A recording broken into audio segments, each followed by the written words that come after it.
নমস্কার বন্ধুরা, আমি Lima. Welcome to my channel Lima's at home cooking. কেমন আছেন আপনারা? আশা করি সবাই ভালো আছেন। আজ আমি আপনাদের জন্য এনেছি লাউয়ের কোপ্তা। দুর্দান্ত স্বাদের একটা রেসিপি।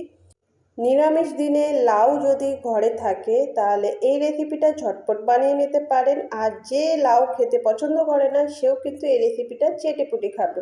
তাহলে চলুন শুরু করা যাক। আমার ফ্রিজে হাফ লাউ ছিল, তো আজকে আমাদের নিরামিষ, তো সেই লাউটাকে আমি বের করে কেটে নিলাম দুই ভাগ করে।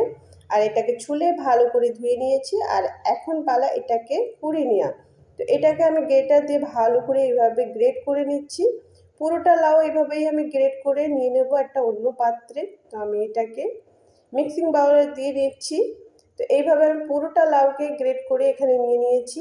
আর এখন যেটা করছি সেটা হচ্ছে অল্প পরিমাণে এখানে লবণ ইউজ করছি। লবণটাকে দিয়ে ভালো করে পুরোটা মিক্স করে নেব ভালো করে। আর এটাকে 3 থেকে 4 মিনিটের জন্য এইভাবেই রেস্টে ছেড়ে দেব।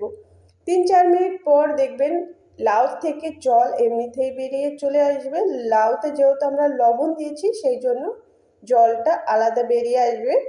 তো এখন আমি চিপে চিপে এই জলটাকে আলাদা বের করে নেব আর লাউটাকে বের করে নেব আলাদা পাত্রে।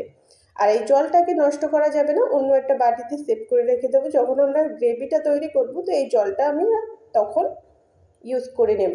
আর এখন এই লাউটাকে আমরা নিয়ে নিলাম আবার মিক্সিং বাউলে। আর এখানে দিয়ে দিচ্ছি 3 থেকে 4 চামচ মতো বেসন। আর এক টুকরো আদা গ্রেট করে দিয়ে দিচ্ছি এখানে। তো পুরোটা আদা আমি এখানে গ্রেট করে নিলাম ভালো করে। তো এখানে আমি সব কিছু গ্রেট করেই দেবো। তো একটা লঙ্কা নিয়েছি, এখানে খুব বেশি লঙ্কার প্রয়োজন নেই, ইচ্ছা হলে দেবেন, না হলে স্কিপও করতে পারেন। তো আমি এটাকে একটু টেস্টি আর একটু বেশি স্বাদ তৈরি করার জন্য লঙ্কাটা দিয়ে দিলাম। আর এখানে একটু নিয়েছি 1 চামচ জল, এটাকে আমি হাতে একটু ডলে এইভাবে দিয়ে দিলাম। আর এখানে সামান্য একটু লবণ দিয়েছি, খুব বেশি না, আগে যেহেতু আমি লবণ দিয়েছিলাম।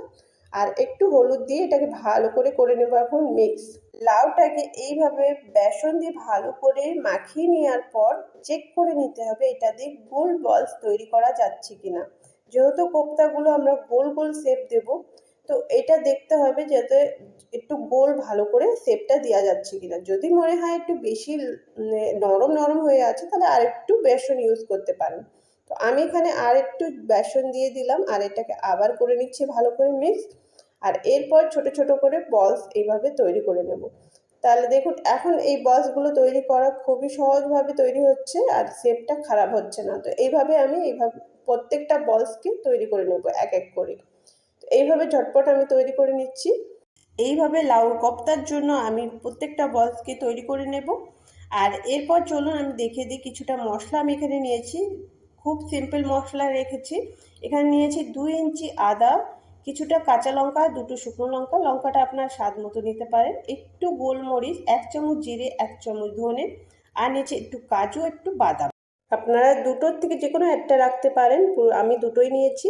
তো এরপর যে পাত্রে আমি মশলা বেটেছি সেখানে আমি দুটো টমেটোকে এইভাবে কেটে নিয়ে পেস্ট করে নিলাম। আর এরপর কড়াইতে আমি তেল গরম করে নিয়ে কোপ্তাগুলো প্রথমে ভেজে নিচ্ছি। তো এখানে আমি এক এক করে এক এক ব্যাচে যে কটা ধরছে সেই কটা দিয়ে দিচ্ছি। আমি তেলের পরিমাণটা একটু কম নিয়েছি বলে নাড়তে চাড়তে একটু অসুবিধা হচ্ছে। আপনার চাইলে একটু বেশি করে তেল দিতে পারেন, কিংবা এইভাবেও ভাজলে কোনো সমস্যা হবে না। একটু দেরি লাগে, একটু নাড়তে চাড়তে একটু অসুবিধা হয়, কিন্তু সাবধানে একটু করে নিলে হয়ে যায়। তো আমি এইভাবে সবগুলো কোপ্তাগুলোকে ভেজে নেব। তো প্রথম ব্যাচ আমি ভেজে নিলাম, এখন আমি এটাকে তুলে নেব। এপিট ওপিট করে ভালো করে একটু লালচে কালার হয়ে যাওয়া পর্যন্ত, মুচমুচে ভাব আসা পর্যন্ত আমি এগুলোকে ভেজে নেব। তো এগুলো একদম পকোড়ার মতো করে ভেজে নিতে হবে। তো এখন আমি দ্বিতীয় ব্যাচটাকেও দিয়ে দিচ্ছি, যে কটা বাকি ছিল সবগুলোকে আমি একবারে দিয়ে দিচ্ছি। তেলটা দেখতেই পাচ্ছেন, খুব বেশি না, খুব অল্প তেলেই আমি এগুলোকে ভাজা করে নিচ্ছি। তো এগুলোকেও আমি এভাবে নাড়াচাড়া করে এপিট ওপিট করে ভেজে তুলে নিচ্ছি। তো এটাও আমার ভাজা কমপ্লিট হয়ে গেছে। তো কোপ্তাগুলো আমার এখন পুরোটাই রেডি। এরপর যে তেলটা আমার এখানে থেকে গেছে এই তেলে আমি দিয়ে দিচ্ছি কালো জিরে ফোড়ন। 1/2 চামচ মতো কালো জিরে নিয়েছি, একটু পোড়া পোড়া হয়ে গেলে এখানে যে মশলাটা পেস্ট করে রেখেছিলাম সেটা এখানে দিয়ে দিচ্ছি। তো মশলাটাকে দেওয়ার পর এখানে এর সাথে দিয়ে দিচ্ছি টমেটোর পেস্ট। টমেটোর পেস্টটাও দিয়ে দিলাম। এখন সব কিছুকে দিয়ে আমি ভালো করে কষিয়ে নেব।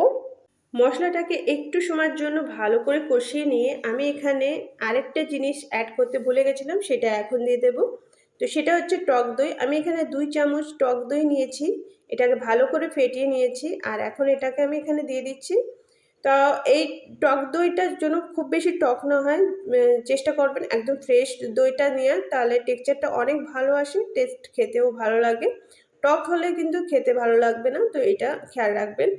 তো এখন আমি ভালো করে মশলাটাকে কষিয়ে নেব। যে পাত্রে মশলাটা বেটে রেখেছিলাম সেই পাত্রটাকে একটু ধুয়ে আমি জলটা দিয়ে দিলাম। মশলা কষানোর সময় হালকা একটু জল ইউজ করলে মশলাটা কষাতে খুবই সুবিধা হয়, খুবই ভালো করে কষানো যায়, পুড়ে লাগে না আর খুব সুন্দর করে ভাজা ভাজা হয়। আর এরপর স্বাদ মতো লবণ, পরিমাণ মতো হলদি দিয়ে আমি এটাকে আরেকটু সময়ের জন্য ভালো করে কষিয়ে নেব। এরপর এখানে আমি কিছুটা কিশমিশ অ্যাড করব। কিশমিশটা দিলে গ্রেভির টেস্টটা অনেক বেড়ে যাবে। তো আমি মশলা কষানোর সময় কিশমিশটাকে দিয়ে দিলাম, কিশমিশ যাতে এই মশলার সাথে ভালো করে ভাজা ভাজা হয় আর টেস্টটা অনেক ভালো আসবে। আর বেশ কিছু সময় একটু কষিয়ে নেওয়ার পর যখন দেখবেন মশলার থেকে তেলটা একটু আলাদা হয়ে যাচ্ছে, তাহলেই বুঝতে পারবেন মশলাটা আমাদের কষানো কমপ্লিট হয়ে গেছে। তো ব্যাস আর একটু সময় একটু নাড়াচাড়া দিয়ে নেব ভালো করে। আর এখন যে কোপ্তাগুলো আমরা ভেজে তুলে রেখেছিলাম সেগুলোকে এখানে অ্যাড করে দেব। আর কোপ্তাগুলোকে দিয়ে একটু সময়ের জন্য কষিয়ে নেব ভালো করে, মশলার সাথে এটাকে ভালো করে মিশিয়ে নেব। কোপ্তাগুলোকে দিয়ে একটু সফট হাতে এটাকে মশলার সাথে ভালো করে মিশিয়ে নিতে হবে। খুব বেশি নাড়াচাড়া দিলে কিন্তু সফট কোপ্তাগুলো ভেঙে যাওয়ার ভয় থাকে, তো সেইভাবে খেয়াল করে নেবেন। আর এরপর যে লাউয়ের জলটা আমরা আলাদা করে রেখেছিলাম সেটা এখানে অ্যাড করে দিলাম।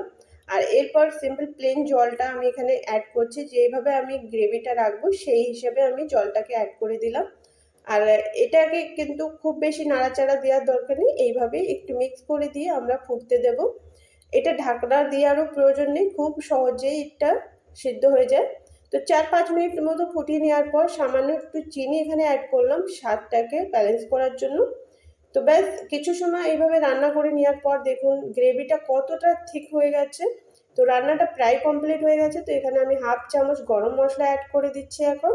আর এরপর একটু ধনেপাতা কুচি দিয়ে এটাকে আমি আর 1 মিনিটের জন্য এইভাবে মিক্স করে দিয়ে নামিয়ে নেব। তো নিরামিষ দিনে দারুণ একটা মজার লাউয়ের কোপ্তা রেসিপি আমার পুরোপুরি কমপ্লিট হয়ে গেছে। যে লাউ খেতে চায় না সেও কিন্তু এই রেসিপিটা দেখলেই খেতে ছুটবে। তো এখন আমি এটাকে অন্য একটা পাত্রে নামিয়ে নিয়েছি আর উপর থেকে আরেকটু ধনেপাতা কুচি দিয়ে আর কাজু কিশমিশ দিয়ে এটাকে একটু ডেকোরেট করে দিলাম। আর এখন এটাকে আমি একটা অন্য প্লেটে নিয়ে নিচ্ছি সার্ভ করতে। এই রেসিপিটা আপনারা গরম রুটির সাথে, পরোটার সাথে কিংবা গরম ভাতের সাথে জাস্ট জমে যাবে। তো রেসিপিটা ভালো লাগলে লাইক করে দেবেন, আমার চ্যানেলকে সাপোর্ট করতে চ্যানেলকে সাবস্ক্রাইব করতে একদম ভুলবেন না।